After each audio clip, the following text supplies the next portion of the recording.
And we're live. Okay, great. Hey, everybody. Yay!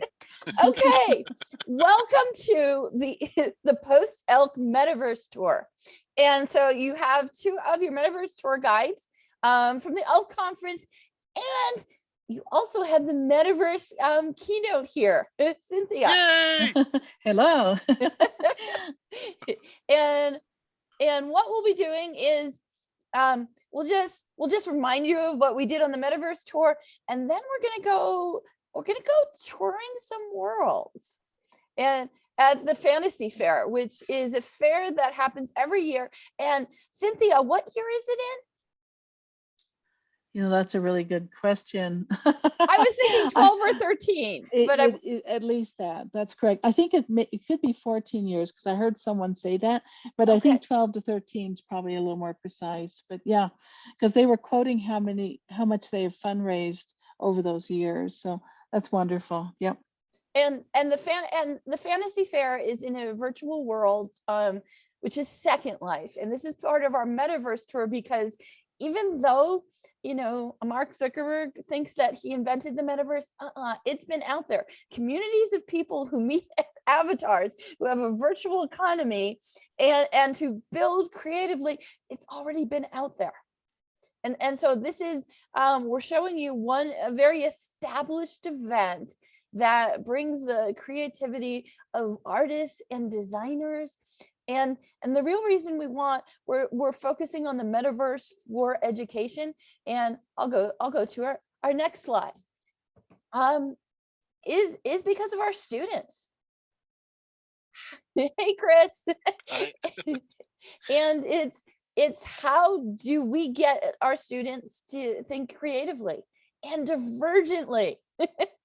And this is something that at Front Range we've been talking about for a couple of years. We've gone after it in a couple different ways, but how do we get our students to be ready for these kind of jobs? Augmented reality designer, avatar programmer, chief design officer, chief creative officer, chief drone experience designer, fusionist, embodied interaction, interventionist, all these different things that are possibilities, sim designers. And we think what we'll show you, we think it's way better than putting them in an LMS and giving them some text, or deciding that Articulate 360 with the click next and that matchy quiz is the way to teach our students how to be creative and artistic and divergent. So I'm going to stop screen sharing that because that's all I needed on that one. So instead, what I'm going to do now, and I'm putting you on a different screen, so you're going to see the side of my head more than you're going to see the front, is I'm going to screen share my screen this is my screen in a virtual world. And the virtual world is Second Life. And yes, that is my avatar. My avatar is, okay, you can do things in Second Life that you can't do in real life. This is my avatar. She's 7 too. I am nothing like that. She also has multicolor hair, something I can aspire to. But she's also a cyber goth, which means that her actual skin is that of a cyborg. So just to let you know, I can do things there that I can't necessarily do in real life. And then standing next to me here, who could this possibly be? Hello. checking the ground here. It's okay. Lear is not 7'2". She decided not to be 7'2". No, I'm closer to. I'm normally 6'6", but I had to get through a doorway on the quest to get to the loot. And you know how it is. Part of the loot I've picked up in the last day includes these books. So I'll do a lot to get loot. Yeah. That looks great. And who's on your back there? Oh, that is Cheeky, and he's from he's your guide during the the Dreaming Cat quest from the Bard Queen, which was visiting by 15 regions, looking for mountain exiles, collecting data, and then pulling it all together, finding the alchemists. And your goal is to heal the land, right? From the Unweaver, which is the antagonist at the Fantasy Festival. And the Fantasy Festival is pretty much European fairy tales. European. Yeah, it's very Middle Earth and Fae, and then lots of animals, and now dinkies are hot, right? Tinies who have attitude. So in a world like this, what you're saying is, you can be a cyborg, or you can look like you, or right. You can be a little animal, right?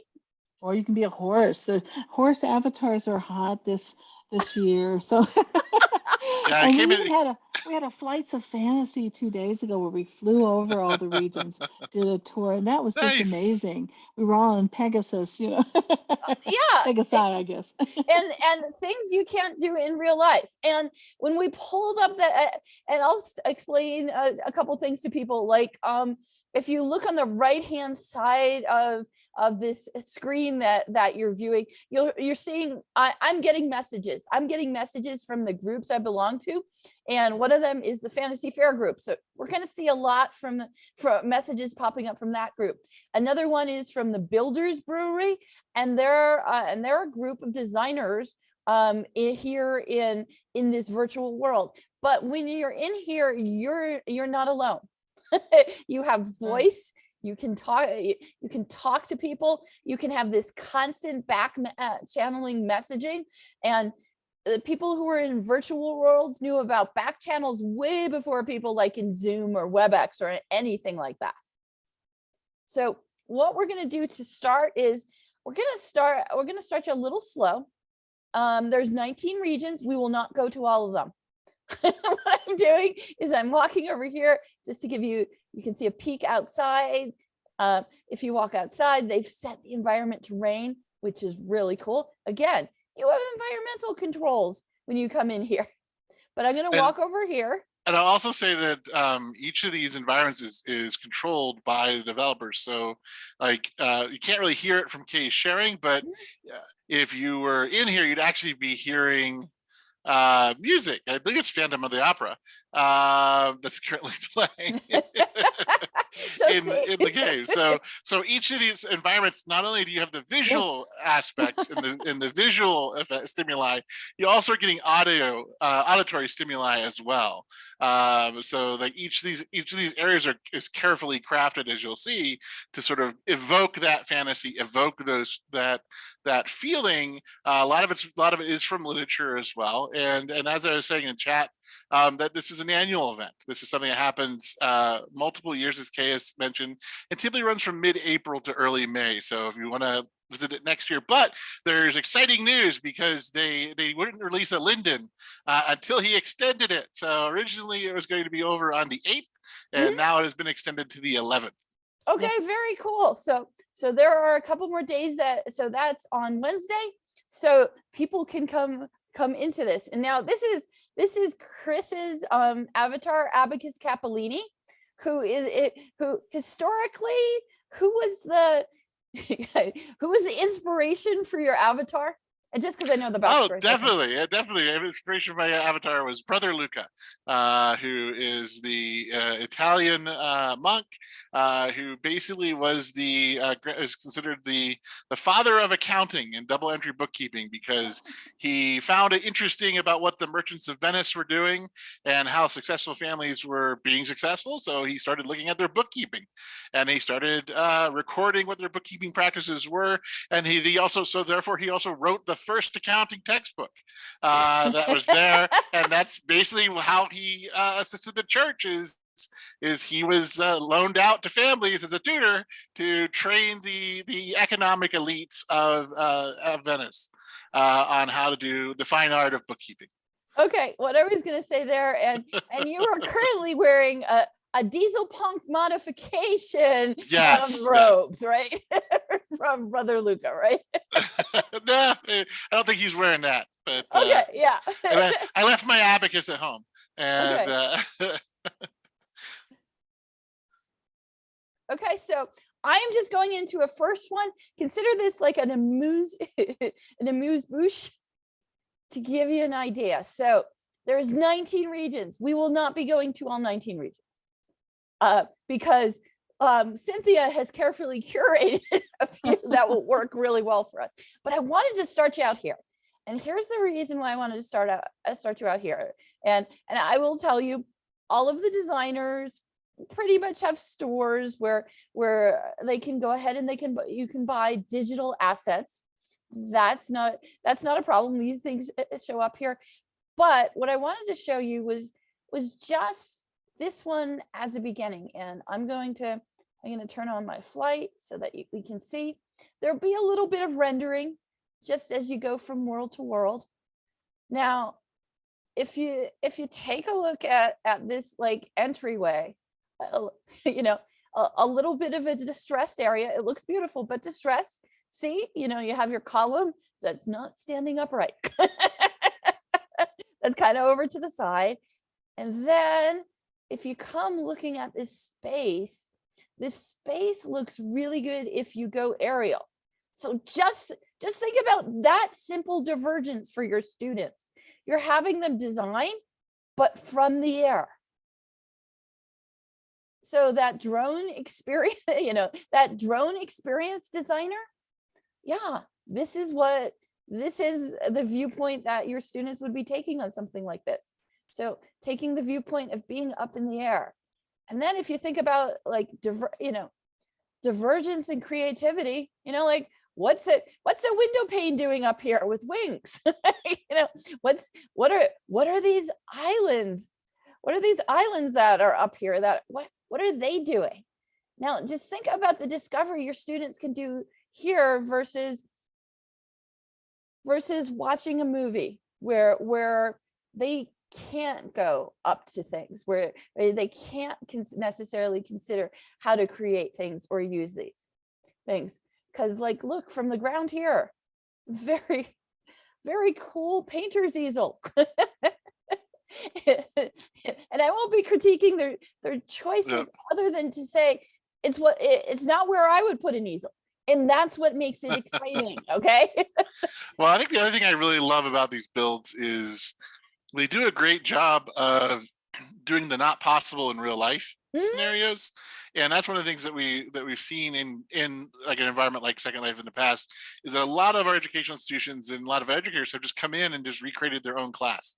They recreated their face-to-face classrooms in a virtual environment. You could do that, but then you could also do wonderful things like this, where you can be super creative, or have your students learn how to build and be super creative too, especially if you're in an MGD class or a class that's tied to like 3D modeling. Yeah, like a multimedia class.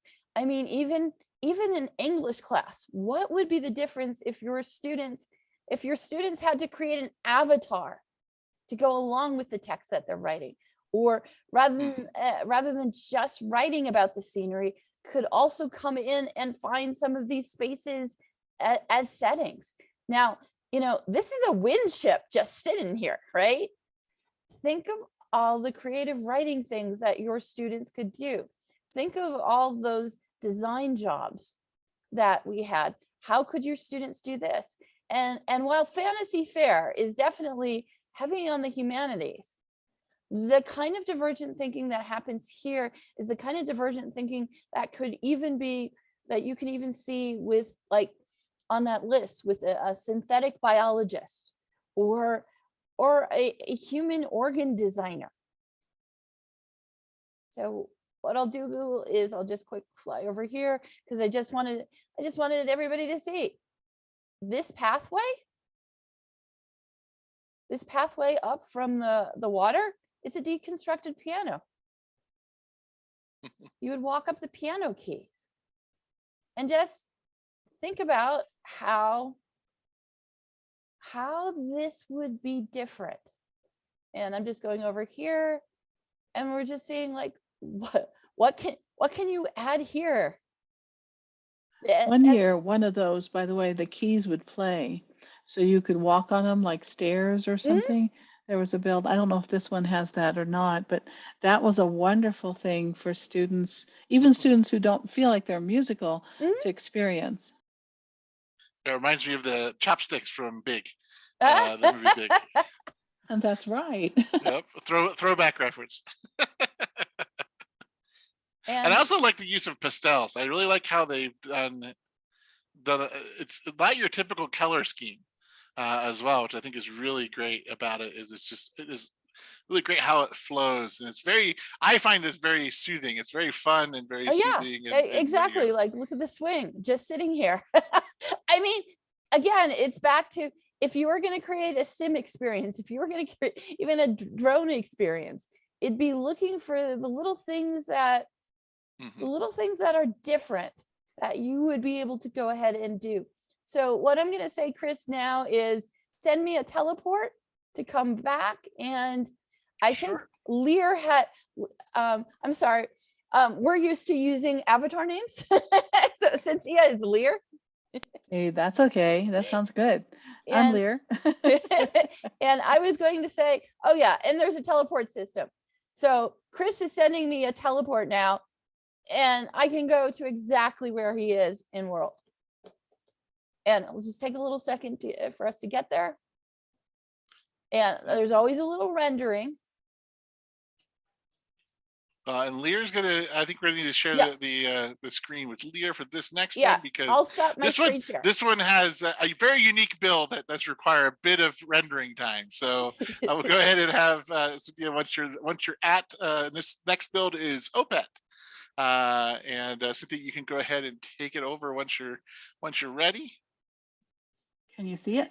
Yes, we're there. Okay, great. We're looking. Now I am upstairs. I'm in a pyramid. I'll whip around and pull back so you can see. You have to pretend we have music effects, right? No, it's okay. And do you see how small I am? Oh my God. I'm not at the end yet, okay?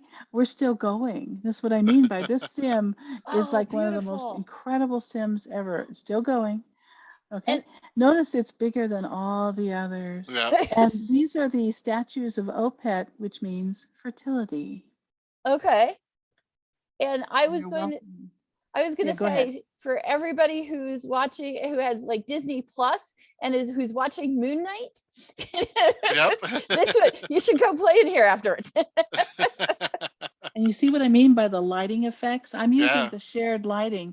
So you can see they had a team of folks all get together and plan all of this, including all the different, and the lighting changes at different times of day. And of course goes through lightning effects and just amazing, like the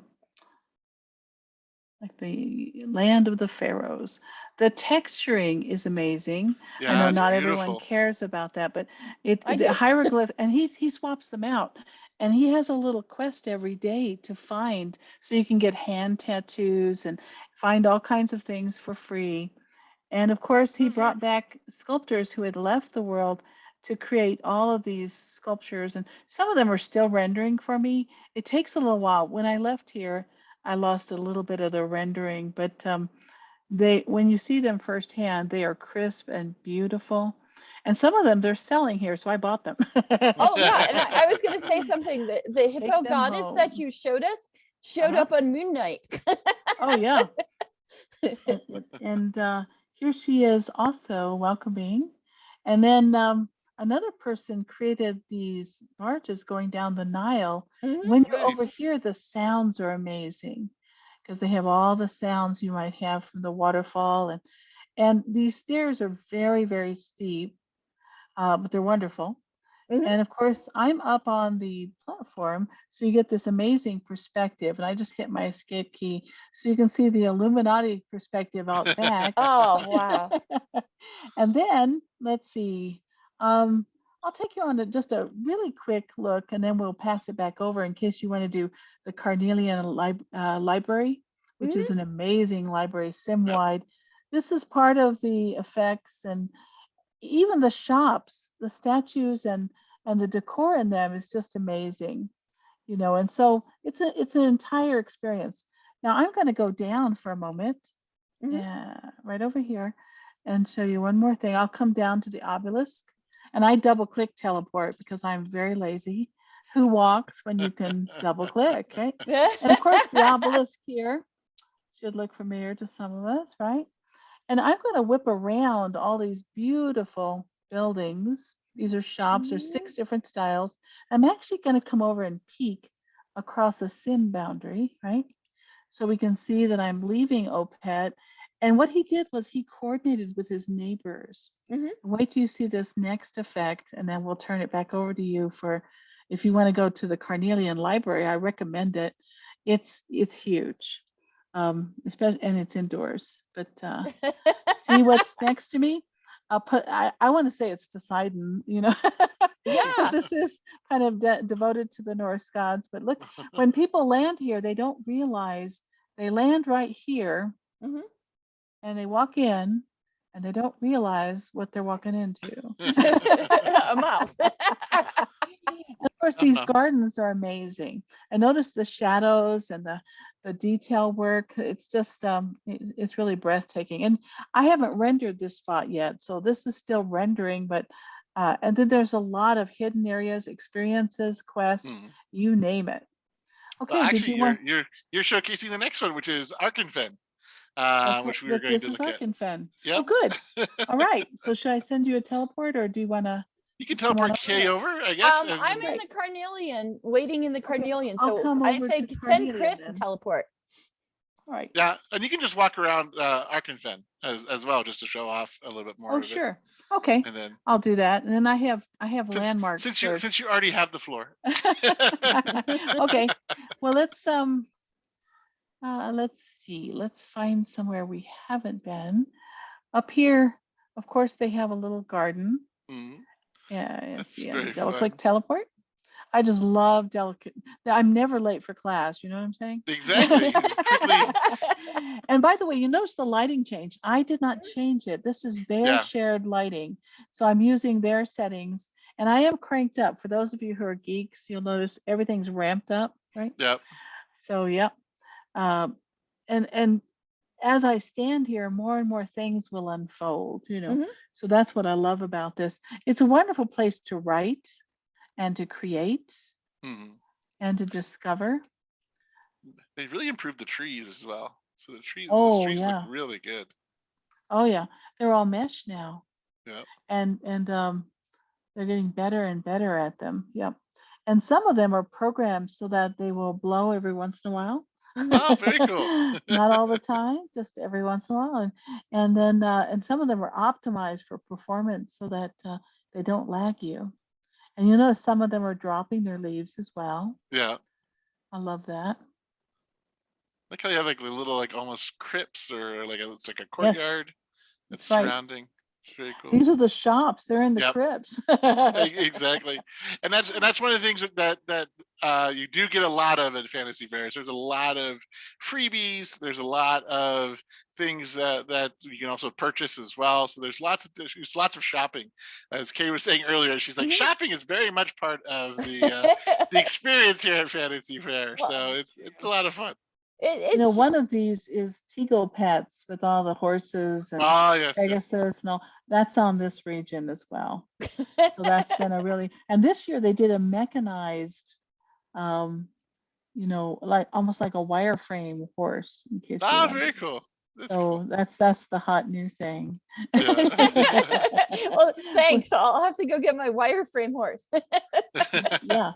Did you want to go over to the library now? Or? I'll take the screen back. So yeah, you can stop sharing, and then there you go.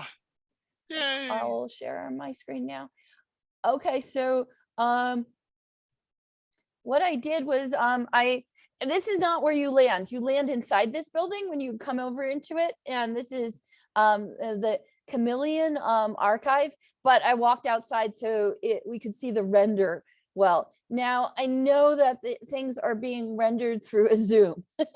So if things were just on your screen, you would be seeing them in I would say better detail than you will be seeing when you're watching this video. I'm sorry, but that's how it is. But take a look at all this fantastic detail. And yes, once you become like once you become a builder in Second Life, you see that it affects the way that you look at things in real life, because you start looking at all the patterns. And you start looking at all the cracks and the crags and all the seams and how things look in real life, because you start thinking about how do I build this in the metaverse? How do I build this in a virtual space? And my avatar is going to go in. Yeah, beautiful build. Yeah. Right. And here we are. Like Chris said, like, are you duplicating what you have in real life? Well, no, I would say no, because the library at my college looks nothing like this. Okay. Yeah, I know. I would say no. Okay. A little bit of the TARDIS action there. It's much bigger on the inside. Yeah. Than the outside. Yeah. I love that. But I like to think this is what the inside of my Kindle looks like. Yeah. Oh my God. Well, no, but just even think about that. Think about that as a project to give you to your students. Okay, students, what I'd like you to design, and this is just for your assignment for this week, is I'd like you to design the inside of my Kindle or your Kindle. Think about that.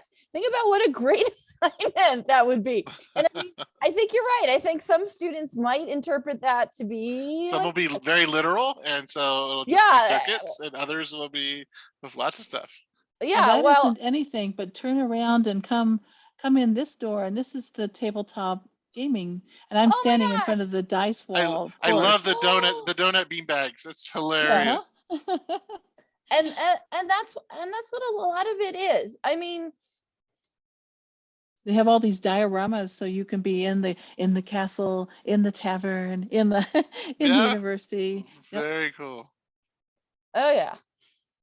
All gamer paraphernalia. Yeah, I will be coming back for some of this. we found the dice room. And, yeah, exactly. Yeah, it's right here. And what's interesting is it works with the table, and it works with so you can have an app, and it can be sending the signals to the GM, but your other players don't know what you rolled. Oh, okay. Very cool. You can do it both ways. You can roll it on the table visible, or have it private. Oh, wow. No, this is just. That's very cool. Join the group, marketplace, Discord, Facebook, Flickr. Yeah. Oh, yeah. I'm just seeing if they're going to give anything there. No, I'll have to come back to get some stuff here. But yeah, think of what it would be like for your students. And big panda pillow. Yeah, and because of if you think about it, because of the pandemic, chances are your students are more likely to have been in virtual spaces. And when we talk about the metaverse, there's nothing saying that you can't do some mixed reality or augmented reality too.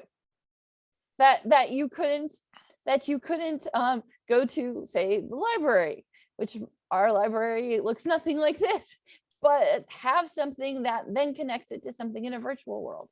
Pretty and good. Looking in here, this looks like a shop for clothing. I'm going to walk out just because. Not that I don't think commerce isn't interesting. It is. She's like, I already have clothes. But but I already have clothes. and I wanted you to be able to see some of this. And wow, this is huge and fun. It's great. Now we do have another wonderful place. It's called Mythsphere Ridge. If you want to go there. Yep. Sure. Do you already have and what they're called? I'm standing right in front of the link to it, so I just sent you a teleport. Okay, great. Go ahead. It did. So yes, in virtual worlds, there are things like teleports.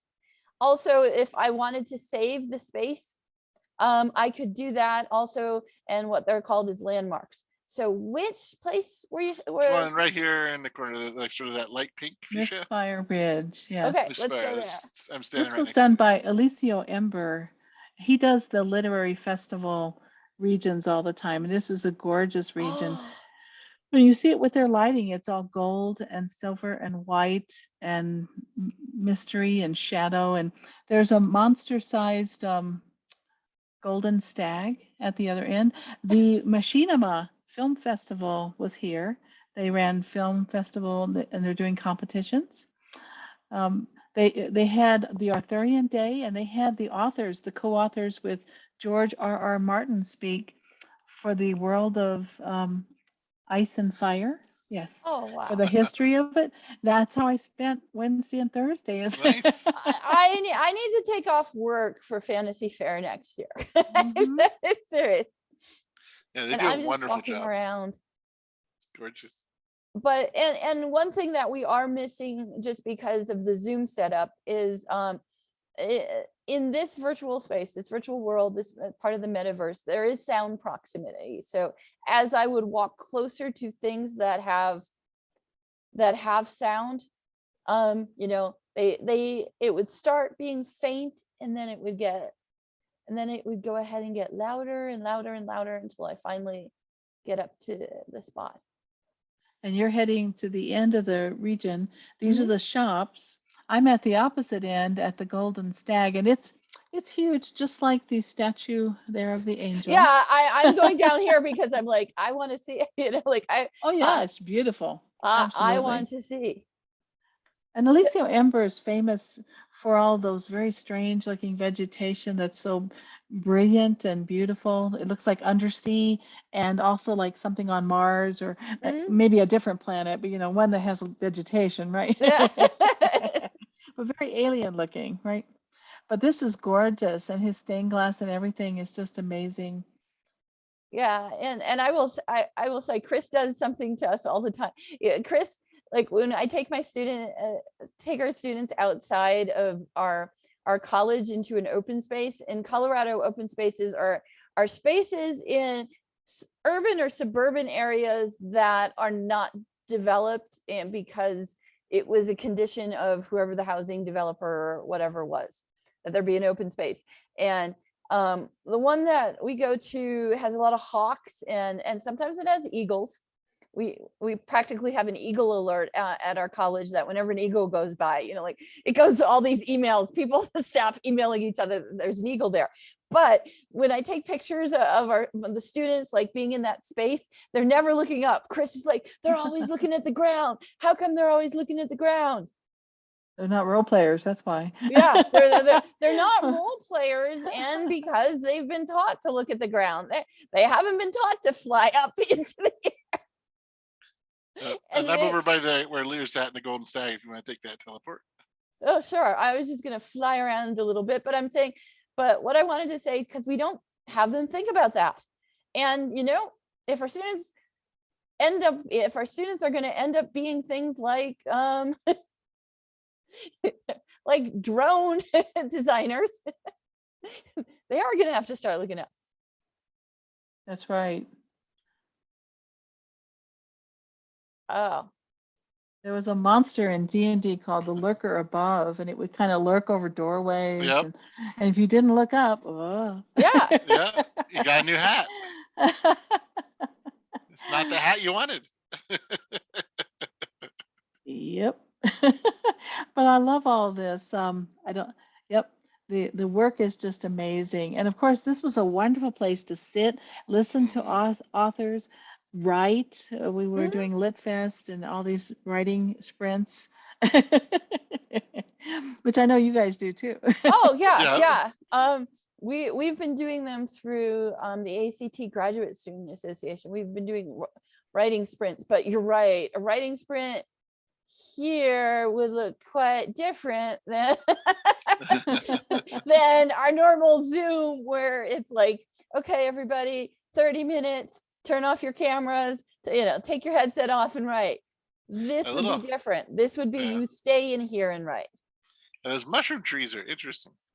Yeah, aren't they? That's what he's famous for. And dragons. He runs Sarah Dwin's Cauldron, where all the dragons are, and so. Oh yeah, and I'm just looking at the sky too. Oh, I know. Fantastic. And the changes, and well, we're going to get ready to close up soon. So Yep. do you have one last place that I would suggest, Cynthia, that would be like what we close up on? Oh, well, let's see. I'm looking here. And I'm going from I'm jumping, I'm just jumping from region to region. Well, we have the Hunros mine was where they did the role play, and so a lot of people role played miners or children who are miners. Galthier has an experience with runes and all that, so it's got that Norse steampunk kind of feel. Let's see. Sunken Honey is where bees have sunken and they've gone underground, and they're even underwater, and the hives are there too. And they have a wonderful memorial for teachers, and so a lot of people loved Sunken Honey, but it looks like there's a lot of people there right now. Okay. They're having a production. They all have these live productions every hour. Mhm. So they've been having plays, and they've been having dances and theatricals. They must have had close to 40 of them or more, really detailed ones, and then tons of dances, right? So And that's I'm going going to on go right over in now. just a second, Chris, but I am just way too curious not to Oh, now let this you're at a render. wonderful place right there. You're at Tenpo or Tenyo, Mm-hmm. and that's all white. And notice the statues coming into focus. Yeah, so This is Tempio. a beautiful sim. Oh yeah, And I'm gonna mhm, let and it it's all render a little. white, and yes. So it doesn't have a lot of color. What it has is a lot of style and culture. Yeah. Oh, But it's just beautiful. I think Kay's found her sim she wants to end on. Yes. I think I have. She's like, I want those moon gates. I do want those moon gates. How did you know? Yeah, you're right. It is interesting that they decided to, because to make it go for, it's not a total monochrome, but close. And for me, it makes it feel like more like I'm in a drawing or an etching. Yep. Mhm. I agree. Rather than, like, which I really like. Oh, yes. And I don't want to leave. Beautiful.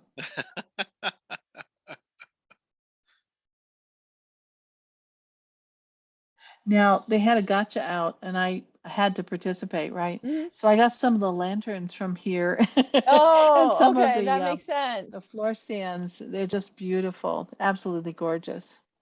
Okay, yeah. I know I have papers due, but I will find time. So it's open. So now it's been extended to the 11th, correct? That's right. Yes. Yep. Okay. Now over here, I'm seeing two swans. It's Oh, swans aren't they today, cute? flamingos. Flamingos. Oh, you're right. Now They you're on do- the entertainment sim when you go Oh. out that way in the water yeah. anytime. So that's where they hold productions. And that thing in the center beyond the flamingos, that's the stage. That's one of the stages. So they'll swap out, and they swap out scenes like every 2 to 3 minutes, really Oh, you fast for could. these. Yeah.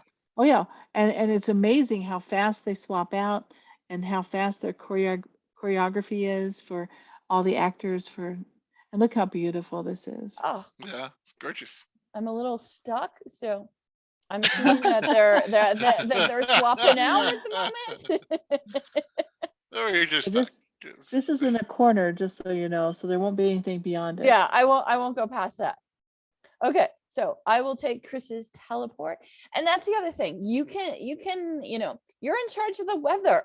You're in charge of the atmosphere.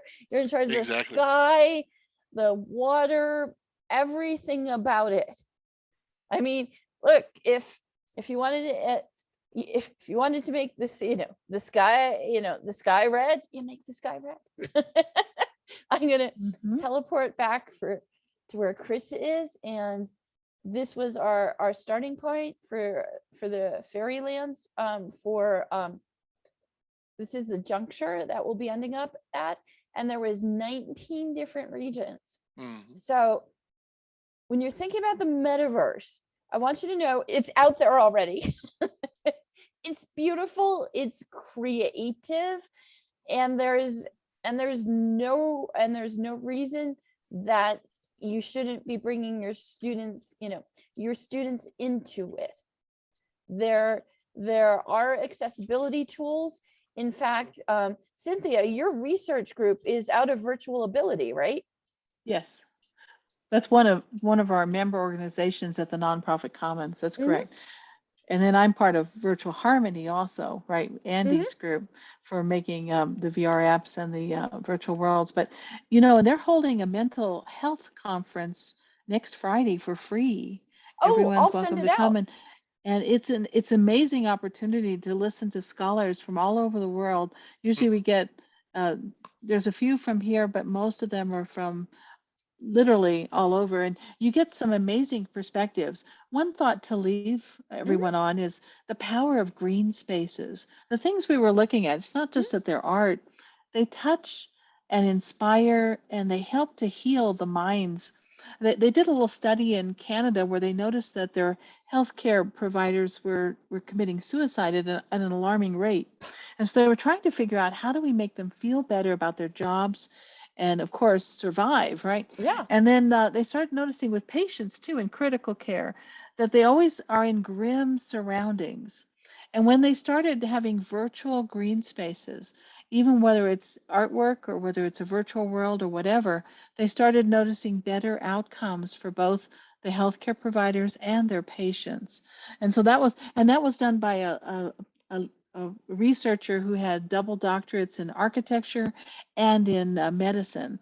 So it was wonderful to see those kinds of studies. Thanks.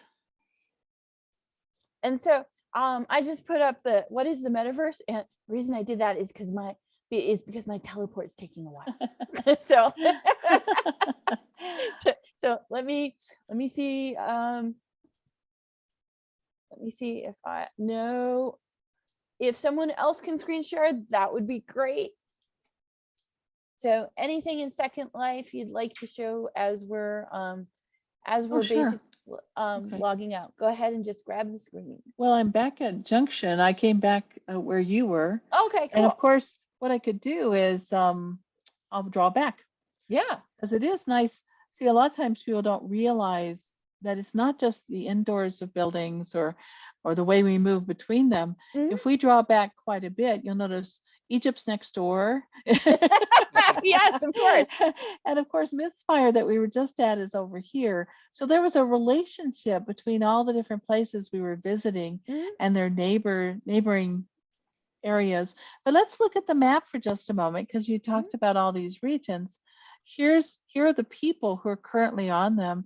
And one thing we love about the metaverse is the awareness of others and the sense of presence, and the fact that if you need to find your people, you just double click to one of these regions and go join them. That's how I could tell that at Sunken Honey, while there's wonderful bees here, there's also a lot of humans. And of course, there are 19 regions around, and then there's 2 in the middle too. So there's probably 20 total, just so you know. And here's the other thing. The American Cancer Society merged their regions above it just for this event. So that's what's up here as well. Very cool. Thank you. So did you want me to turn it back over to you to wrap up on the slides? I made it back to the juncture. Yay! Good. Okay, then back in we go. By the way, for anyone watching, you just hit your escape key and you return your camera back to where you're at. Here's the share. Okay. And it's bad because when I'm looking at this, the problem is I'm like, is this my screen, or is this Chris's screen, or is this Cynthia's screen? Okay, so on behalf of all of us, we're good. We're gonna go ahead and we're gonna sign off from the Fairelands. And I say that, like, this is a phenomenal place to go, and maybe with more forethought next year, what we should really do is plan ahead so that we can do an early tour, so that people then can bring their students in. So it's not So I'm not bringing them in like 5 days before it closes. But if you take a look, think about all of this.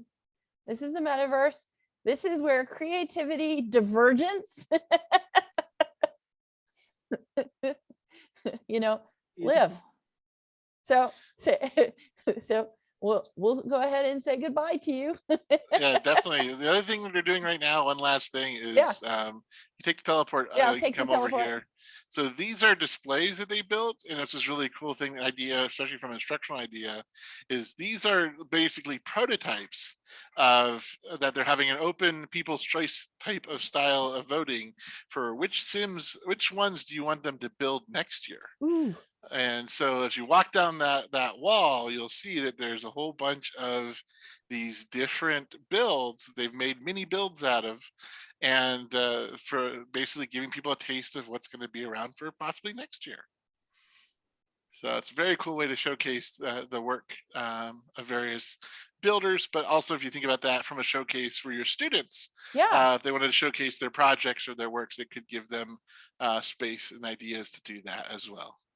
And I love the themes, like you just Yeah. had the one about courage.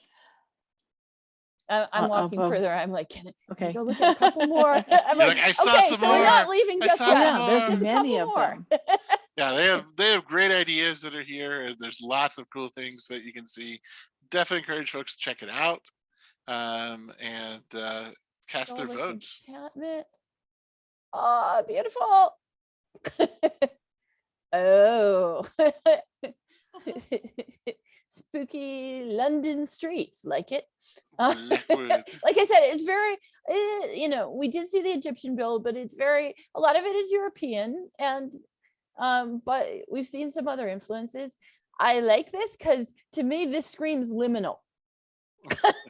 Oh yes. Oh yeah. It screams liminal. Okay. Over here, obviously it already has some fairies in there waiting. Oh yeah, I'm always look at that one there. Like a moth to the flame. Case like, I love it. Oh, interesting portally looking thing. Yeah. Memento. And the theme is Fantasy Faire. So that's like part of why you see lots of fairies around here. There's some chasing you, looks like. Yep, I have some chasing me. You picked them up. Got some fairies on you. No, I'm pro fairy, okay?